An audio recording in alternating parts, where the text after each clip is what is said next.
Hey, what's going on, everybody? What's going on? Welcome to drboycetv.com, the home for intelligent Black people. My name is Dr. Boyce Watkins.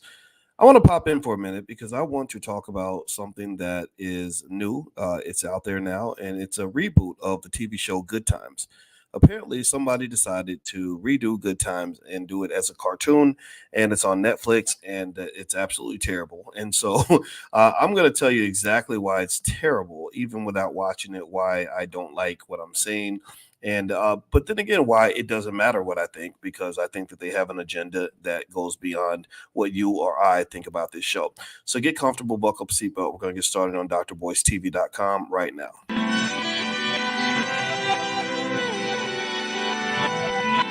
Here we are, clan the isms, cataclysm, great.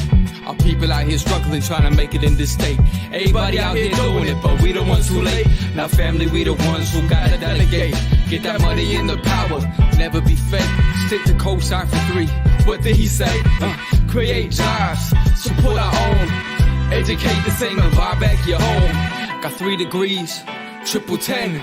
3 PhDs, now we on the CNN. DBTV, let's talk about negligence. Ignorance is bliss, but we can turn it to intelligence. Believe none of what you hear, half of what you see. Let's break it down here on Dr. Boyce TV. Here we are. Hey, what's going on, guys? Welcome to drboycetv.com, the home for intelligent Black people. My name is Dr. Boyce Watkins, and today I want to come in really quickly. I know it's kind of late. If you're listening to this live, you're probably wondering, why does this guy ever go to bed? And the answer is, well, sometimes I go to bed when I'm sleepy, but when I'm not sleepy, I might be up talking because there's always something to talk about, and I think it's worth discussing. So anyway, guys, give me a yes in the chat if you can hear me. Let me know if you can hear me okay. What's up, DDS and Max Law? My name is Corey Jermaine Trusty. I appreciate y'all so much. I see your names all the time, and just know that you are recognized, you are appreciated, and you are loved, and you are thanked for supporting the platform. It really means a lot to me. Now, with that said, how many of you saw that there's this new TV show, Good Times, coming out, that Netflix is doing a reboot on the original show? Remember Florida and James Evans Jr. and JJ and Thelma and all that. And this show came out in the 1970s. It was an amazing show. It lasted a long time. The show kind of died when the daddy died. When they took the daddy out of the show kind of fell apart.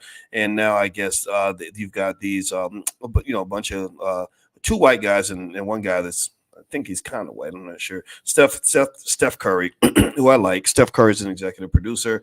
Here you have Norman Lear. I think he was one of the original creators of Good Times. And then Seth MacFarlane, who does shows like Family Guy and stuff like that. Well, look, I saw the preview for this show. And, the preview was interesting. It was full of stupid racial stereotypes. It was designed to make us look like the big buffoons that the world thinks that we already are. It kind of runs in complete contrast to all the efforts that many of us have put into cleaning up the community and making our lives better.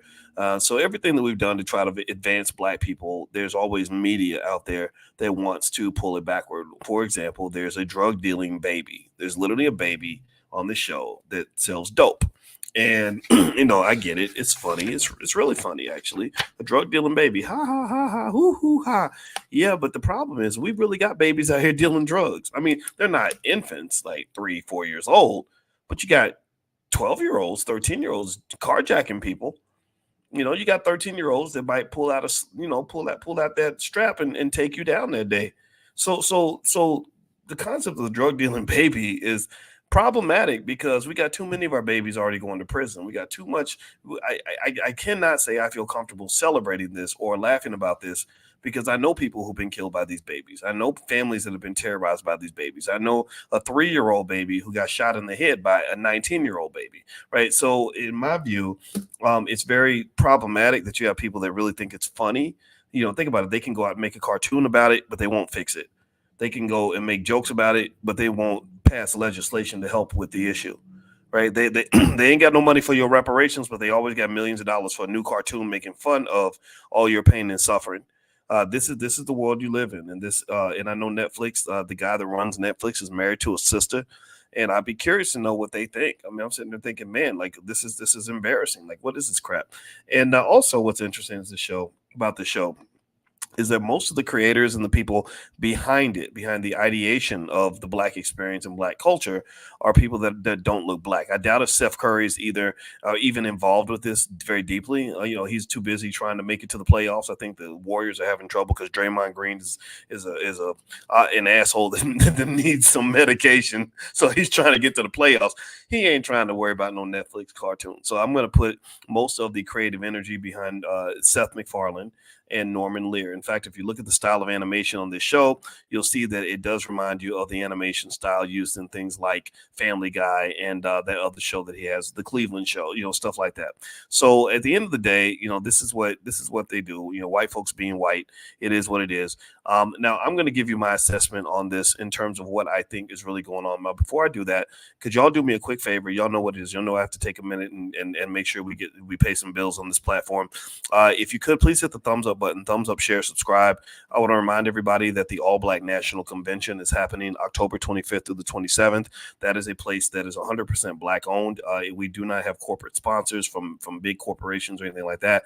No Democrat, Republican nonsense. It's all about solving our problems for our people. Our people are the focus. Our people are the top priority. That's what B1 means. B1 means Black first. It means that you are Black before you're a Democrat, Black before you're a Republican, Black before you are identified as trans or all these other labels they put on you. No, you're Black first. So the All Black National Convention is this great event where lots of people around the world get together. They fly from all over the globe and we solve our own problems. We got our PhDs, we got our lawyers, we got our medical doctors, we have all of our people that want to solve these problems and make our community better. They all get together at the All Black National Convention. And we also invite even rappers, even some rappers. People think I don't like rappers because I criticize hip hop. That's not true. Killer Mike is my homeboy. D1's one of my best friends. Willie D is my buddy. He's been all these guys have been at the convention, and this is kind of how we operate. So we listen to all ideas that are good and we implement those ideas. So feel free to join us. Just go to allblacknationalconvention.com. That's allblacknationalconvention.com. Okay. So let's get it cracking. Let's get back to this stupid coonish cartoon out here with Good Times. I think that's what it's called. Yeah. So Good Times is going to be rebooted on Netflix. And we know the white guys that are behind the show. We also have some actors, voice actors, JB Smoove and Jay Farrow. Jay Farrow's on SNL, and JB Smoove is pretty much a guy who would do anything for money for the most part, to be honest with you. And I don't know who the two women are, so maybe you can tell me in the chat. So I don't want to be sexist or anything. Let me see. Actually, I should give their names because that would just make me a sexist pig to not know the women's names. The women are Yvette Nicole Brown and Renata Shepard. I don't know much about their careers, but I've seen Yvette Nicole Brown's face. So she looks familiar. The other lady, I have no idea who that is. So anyway, these are the voice actors, and so we mentioned the drug dealing baby. We also got the usual scenes that reflect the Black experience, like the big booty strippers and stuff like that, and all this other nonsense that we like to see, that we like to believe represents Black culture, even though it does not. And one of the things I want to say about this show, though, that I need you to understand is that I've seen people online who, for good reason, have done exactly what I did here. They've pretty much explained why this show was terrible, why they're not going to watch, why it's garbage, and Netflix should be ashamed of themselves. And I agree with you 100%. I agree with you 100%. Now, here's what my theory is, to be honest with you, though. I don't think Netflix gives a damn what you think. Netflix does not care about you. They don't care what you think. Because this is not, you think this is a Black show. You think this is a show designed for Black people. You think that we enjoy watching stereotypes of ourselves on TV? I mean, some of us do. Some of us, are less enlightened than others, for sure. But do you think that that's what they're thinking? Like, yeah, Black people are really going to enjoy watching drug dealing babies and watching comedic representations of all the trauma they go through in their families, drug addiction and little girls riding the stripper pole and homelessness and people getting shot and everything else. Oh, Black people are really going to love that. Do you think that that's what they were thinking when they made this show? Do you think they made this show for you? No. They didn't make this show for you. This is not a Black show. This is not a show for you. And this is not a show by you. This is a show about you. It is a show made for white people, but it's about Black people. Do you understand? It's them looking at you through the looking glass. They're standing outside of you and they're looking at you and they're saying, ha ha, woo, those people are so funny. Look, they got the drug dealing babies and the strippers and the killing, and they woo, those people are so strange. So this show was not made for Black people or by Black people. This was made for white people about Black people. You are the subject of a $1 trillion industry. There's $1 trillion industry out here that simply takes every negative stereotype about you and makes it into some form of entertainment. And then there's usually, in the real world, there's usually some Negro who gets paid a bunch of money to portray the stereotype, to participate in the minstrel show. He becomes the subject. And then what you think is, you think that that's Black culture. You think that they're representing you because you've got a Negro being paid to misrepresent you. So you start misrepresenting yourself because you want to get paid too. It's like, the analogy I give is the Cotton Club. Like at the Cotton Club, think about this. From the early 1920s, if I'm not mistaken, the Cotton Club was this place that had a lot of Black performers, but they didn't let Black people sit in the audience. It was for white people, right? But they had Black performers, and sometimes they perform in buffoonish, coonish nonsense, right? Just to get, attention and to make money. And so you'd have white people in the audience watching it and saying, wow, I really like that boy. He can really perform. And they clap for him, they give him money. And then there's the bus boy. There's the Black man who's the bus boy, because the Black man knows he can't be the businessman like the white guy or the lawyer or the doctor. But he knows he can be the entertainer. So the bus boy is looking, and he's looking at the entertainer as a role model. The white people do not look at the entertainer as a role model. The white people look at the entertainer as the entertainment. So this is why these dangerous stereotypes in hip hop are so bad for Black youth, but they don't hurt white kids the same way they hurt Black kids. Like people say, well, white kids listen to the music and they don't want to become drug dealers and gangsters and all that. That's because they know that it's entertainment for them. But many of our kids see the drug dealer, the drug dealing rapper, and they say, this is my way out of the hood. This is how I can be successful, is I can export this minstrel show to the world, and people will pay me good money to portray not who I truly am, but to portray who they think I am. Give me a yes if you know what I'm talking about, if you understand this business model.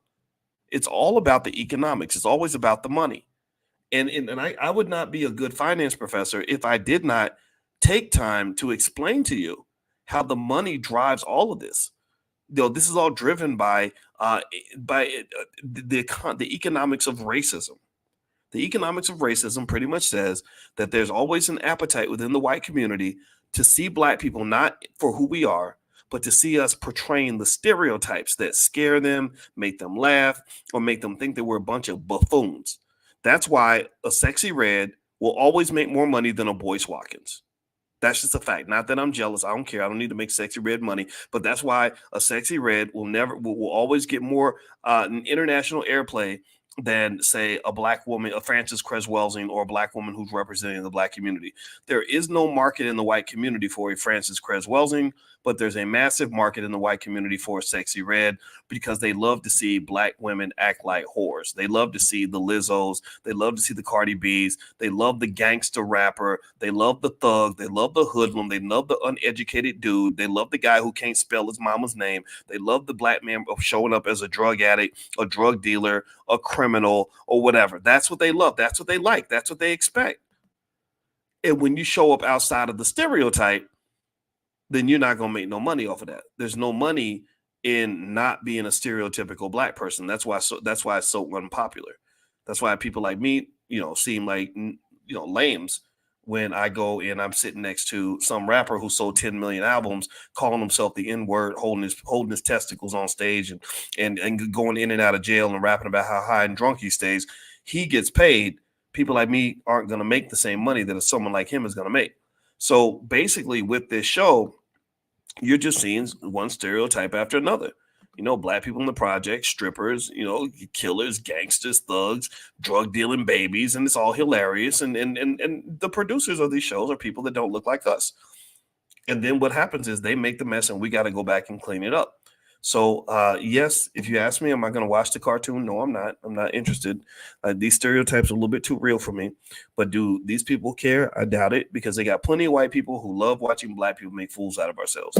So that's who the market is for. They did not make this for you, or it is not made by you. It is made for them, and it's about you. And so until we get to the point where we understand what the secret is and what the solution is, we're going to always have the same problem. The solution is that you have to have your own wealth. You have to have your own media. The reason you have to have your own media is because that will be the greatest cultural influence on your people. You won't have some little kid seeing somebody making $1 million by playing a drug dealing baby and thinking that this is somehow a pathway to success for Black people. And in fact, actually, and this is something that's hard to really talk about, but if you consider the fact that you are the only community on earth where comedians are the most powerful people in your community. Clowns, jokesters, court jesters. You're not being led by kings, you're being led by clowns. All those guys going on Club Shay Shay, comedian, beefing like gangsters, trying to take each other out, comedian. You're always a damn joke. If you always show up as the joke, then you should not be surprised when no one takes you seriously. Dude, you're the only community where the most prominent people in your community are people who tell jokes to white people for a living. That is weird. That is very weird. This is why integration is an epic failure. This is why integration does not work, because the only way the Black man is allowed to integrate into a white society is if he shows up as the rapper, the athlete, or the comedian. If you don't show up as entertainment, then they're not going to have a place for you at that table. Don't show up as an engineer. Don't show up as an attorney. Don't show up as a medical doctor. Don't show up as a teacher. Don't show up for anything. In fact, they have schools that are full of Black kids where they will not even let a Black person teach those kids. Tell me if I'm lying. It's crazy. The Chicago public schools right now is under investigation because they fired all the Black male principals damn near. Got rid of all of them, almost all of them, especially the ones that were able to connect with the Black boys. These are your boys. This is your future. These are supposed to be your husbands and fathers in your community. These are supposed to be the champions for your community. And they're saying, no, we're going to take your best and brightest and we're going to fuck their brains up by filling their head up with nonsense and nothingness. And then they're going to go back into your community. They're going to poison your people. They're going to come back. They're going to get all the girls pregnant, abandon their kids, and bring all kinds of nonsense to your community. So the very women that are looking to these men to be providers, protectors, leaders, fathers, husbands are going to get thugs, gangsters, wannabe comedians, 45-year-old rappers, guys in and out of jail, dudes with STDs. That's what they're going to get. This is what happens with integration. This is why integration does not work in America. It does not work, not because integration is a bad idea. It does not work because they hate you. They don't like you. They don't respect you. And they're never going to respect you until you learn to own something that is actually yours.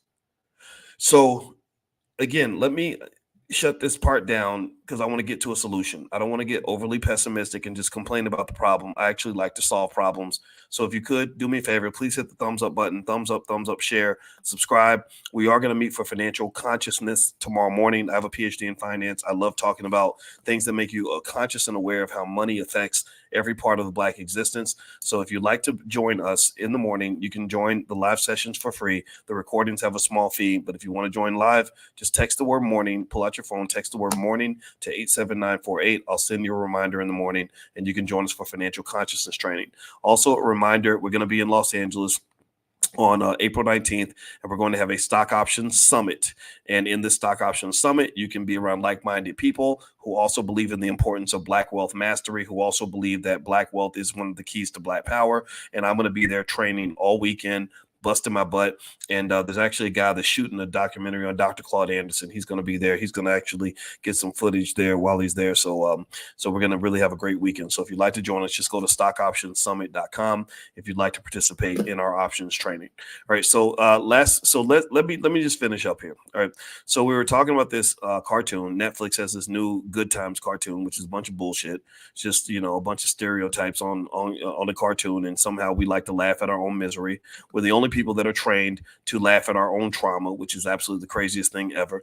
We're trying to fix the problem, not simply sit and marinate in it and enjoy it and act like this is Black culture and this is normal. There's nothing normal about high STD rates. There's nothing normal about having most of your children not have a father in the house. There's nothing normal about children being murdered before the age of 18. There's nothing normal about incredibly high incarceration rates. There's nothing normal about all of us working for white people. There's nothing normal about all of us being in the middle environmental financial struggle. There's nothing normal about black men and black women dying at an early age. There's nothing normal about having neighborhoods that are so violent that families can't even live in peace. None of that is normal. None of that is normal. Everything about the black experience, for the most part, is pretty abnormal. So, what is the solution? You ask, okay, well, here's the solution. Stop depending on your oppressor to fix your problems. Stop thinking that somehow the closer I get to whiteness, that my life will get better. Stop thinking that integration is a solution that actually works. Integration didn't work for shit. All integration did was made you more codependent on other people. It took away your schools. It took away your businesses. It took away your land, your property. You traded in land and businesses for student loans and corporate jobs, and look at what that got you. Now, most of y'all are saddled with so much damn student loan debt that you're gonna be in debt for life. You got newborn babies that are born this week. You have newborn babies that have been born this week that have a higher net worth than a lot of black college graduates. Ain't that crazy? So some of us got a lower net worth than a damn newborn baby. How the fuck did that happen? How the hell did that happen when you've been working your whole damn life? That's crazy to me. You went to school. You did everything right. You got the good job. You did everything you thought you were supposed to do, and it didn't work. Well, guess what? I happen to have a doctorate in finance, and I can tell you exactly why it didn't work. It didn't work because they charged you way too much to go to college. They shouldn't have been charging you $60,000, $70,000 a year. Number two, corporate jobs don't pay what they used to pay. Corporations them hoes ain't loyal. They're not loyal to you. They don't care. They're not going to stick by you the way you stick by them. And then also, America is a country where the price of everything's going up, but your wages are not going up. And that's why you're sinking further and further into the hole. The only solution that will work, the only solution that will give you the empowerment that you're looking to is twofold. Number one, you must own assets. That means stocks and bonds. You must own real estate, and you must eventually own a business. Get together with your family, learn how to start a business. Every black child should learn how to start a business by the age of 12. Every black child should have should be a stock owner when they're born, on the day that they're born.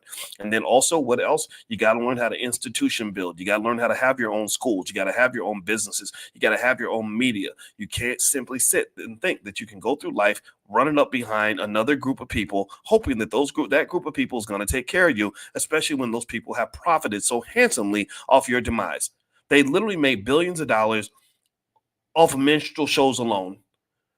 Just the money that they make off Lizzo, Cardi B, Stereotypes, and stupid cartoons like this, that right there is an entire fortune. They love to talk about black people when it comes to how negative we look to the world, how crazy African Americans are made to look to the entire planet. They broadcast your image to the world as if you are a bunch of backward ass buffoons where your men hate your women don't need no man, your kids ain't got no parents, you don't got no education, you don't have no economic responsibility, and you ain't got no damn discipline. It's discipline. They see African Americans. Tell me if you agree with me. Give me a yes to let me know if you get where I'm coming from. They perceive black people in America as a group of damn animals who have zero discipline, who can't even keep their dick in their pants, can't make a good decision, don't know how to put on a condom, don't want to pick up a book, don't want to work out, don't want to eat healthy, don't want to do anything to sacrifice for the future. And that's why we end up a day late and a dollar short and always hustling backward. And then when they've trained you to be the undisciplined minstrel show, then they turn around and they say, well, we can help you. You're too immature as a people to actually lead yourselves. And so what we're going to do is we're going to lead you, and we're not going to meet with your thinkers and your thought leaders and your scholars. We want to meet with your comedians, your rappers, and your basketball players. And those are going to be black leaders. And then we're going to let them lead you off a cliff so that we can be the ones who show up and give you a couple crumbs. And you say, thank you, Massa. Thank you, boss. Thank you, Master Biden. I appreciate you, Master Biden. Or Donald Trump is the solution. Donald Trump he gonna save black people. Donald Trump is a prick. That man is a prick and a bastard. What makes you think that this billionaire bastard is really going to come in and do anything for you that's any better than what Biden or anybody else has ever done? And Biden is a man who literally exterminated the black community. He exterminated your black ass. And yet you somehow think this man is your friend. You run around calling him Uncle Joe. What the hell's wrong with you? How crazy are you? How crazy do you have to be to call this man Uncle Joe? If you do, then I forgive you, because either you're incredibly stupid or you don't know history. You don't know what happened with the Biden crime bill, how they swept through and exterminated the black community. He single-handedly created the fatherless crisis in the black community right now. That was massive. Mass incarceration was massive in the destruction of your families. And now they make cartoons about it. and they laugh about it, and then they blame it all on you. But here's the secret. Here's the part that's going to make you mad. They blame it all on you, but maybe they're doing it because it's partly your fault. It's your fault for looking at nonsense and ratchetry and identifying that as Black culture. It's your fault for thinking that I can send my child to a white man to be educated every day and somehow he's going to be empowered. It's your fault for thinking that I can depend on my oppressor to pay my bills and give me a good job instead of actually doing the work to create something of your own. So maybe part of it is your fault. So maybe they're right. I mean, it takes two to tango. When you're doing the oppression tango, it takes two people. When one person moves their foot forward, the other one's got to move their foot back. You got to be in sync with your oppressor. So a lot of y'all are vibing with your oppressor. You're vibing with the system. You're vibing with the nonsense. You're vibing with it, and then you complain about it. So it's a real interesting little dynamic that we have. We complain all day about white people. Brother Nuri Muhammad said it, and I love the way he said it. I love Nuri Muhammad. He's one of my great friends. He said that we are the only people who will sit around and blame 98% of our problems on the white man and then turn around and give the white man 98% of our money. How much sense does that make? You blame 98% of your problems on the white man, and then you give the white man 98% of your money. Why would you give your money to the person who is the source of your problems? Why would you give all your wealth to the people that want to oppress you the most? That don't even make no damn sense. That makes zero sense at all. Zero sense at all. So what you are in is you're in an abusive relationship. You have Stockholm syndrome. That's what you are. You are stuck. I'm sure every single dynamic that occurs in an abusive relationship is a perfect parallel to exactly what's happening in our community right now. I don't want to be in that relationship. I don't want to live like that. So here's what I'm going to conclude with. Hit the thumbs up button. Please hit the thumbs up button. Seth MacFarlane and Norman Lear can take their little ghetto ass TV show and shove it up their ass. I'm sure that their white friends will love it. I don't. I'm not going to watch it. Steph Curry should be embarrassed. He needs to take his name off this project immediately. And with that said, though, I don't think they're going to give a damn what I think, and it's okay. But you must give a damn what I think because you're here. And so what I'm going to conclude with is this. We are going to move forward, and I believe wealth is a solution. So we have been working extremely hard to really, really train as many people as possible on the economics of wealth. If you want to join us for financial consciousness training, which is basically financial awareness, economic awareness, which is absolutely essential for anybody that wants to understand how this game works, join us for Money in the Morning, Money Mindset in the Morning. It's totally free. I made it free every day. You can come live. You ain't got to pay money. All you got to do is pay attention. And I guarantee that you'll learn more from me for free than you learned paying $100,000 to go to college. I guarantee you. I'm a college professor. I know what they teach you. What they teach you is not what you need. So feel free to text the word morning to 87948 so you can get on that list. And also, I have a training that you can have for free called How to Make Money Without Working. And to get that, you can text the word money to 87948. So you can so a lot of times just keep that number 87948, and I'll just give you different text words so you can get different curricula and different materials from the Black Business School. We are not playing. We are in this. We are getting it done. We're making it happen. And that's what I want to reiterate to you, because I'm going to tell you, every day I wake up and I look around at the world, and honestly, each day I get a little more frustrated. And at some point, I'm not going to be here anymore. So if you want to know why I am so intense about this, why I'm talking to you every single day, is because I know our time is limited, and I don't know how long I'm going to be able to do this with you. I hope I can do it for another 40 years. It might be another 40 days. I have no idea. But until that time comes, we're going to fight. And I want you to go forward and really, really look at the world for what it is and make decisions that are independent and solid, that are consistent with what's going to make your family better. I cannot save the whole Black community. 70-80% of our community is just doomed to shit, just not going to go anywhere. But what I can do is I can teach you and talk to you about how to save your family. I can talk to you about how to save yourself. And so little things like this, what they portray in media, is huge when it comes to destroying the potential of our young people. Our young people are these little warriors who could do amazing things, but they're being taught by the wrong people. They're being taught by the wrong media. So by the time they get to 18, 19, 20, or the college age, when I would see them on campus at Syracuse or whatever, their heads are so far gone that you can't even do anything with them. So we must educate our own kids in order for them to be successful. Stop handing your kids over to people who hate them. That's not good for their mental health, and it's not good for your future. So anyway, guys, that's it. I'm done. Thank you so much for listening. God bless you. And by the way, if you go to drboycebooks.com, we do have tools to implement everything that we've talked about. We got financial flashcards for children. We have financial workbooks for kids. We have all kinds of stuff. So if you go to drboycebooks.com, you can take a look at my books and our flashcards and all kinds of stuff that's there. And I know that there's plenty of resources there that can help you, and it doesn't cost that much. So have a good day, everybody. God bless you. Thank you so much for hanging out with me. I'm going to go to bed. I'll see you guys in the morning for financial consciousness training. Have a good night. Peace.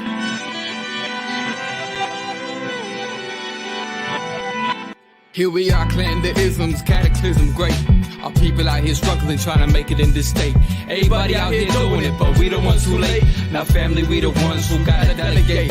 Get that money in the power, never be fake. Stick to cosign for 3. What did he say? Create jobs, support our own. Educate the same and buy back your home. Got 3 degrees, triple 10. 3 PhDs, now we on the CNN. DBTV, let's talk about negligence. Ignorance is bliss, but we can turn it to intelligence. Believe none of what you hear, half of what you see. Let's break it down here on Dr. Boyce TV. Here we are.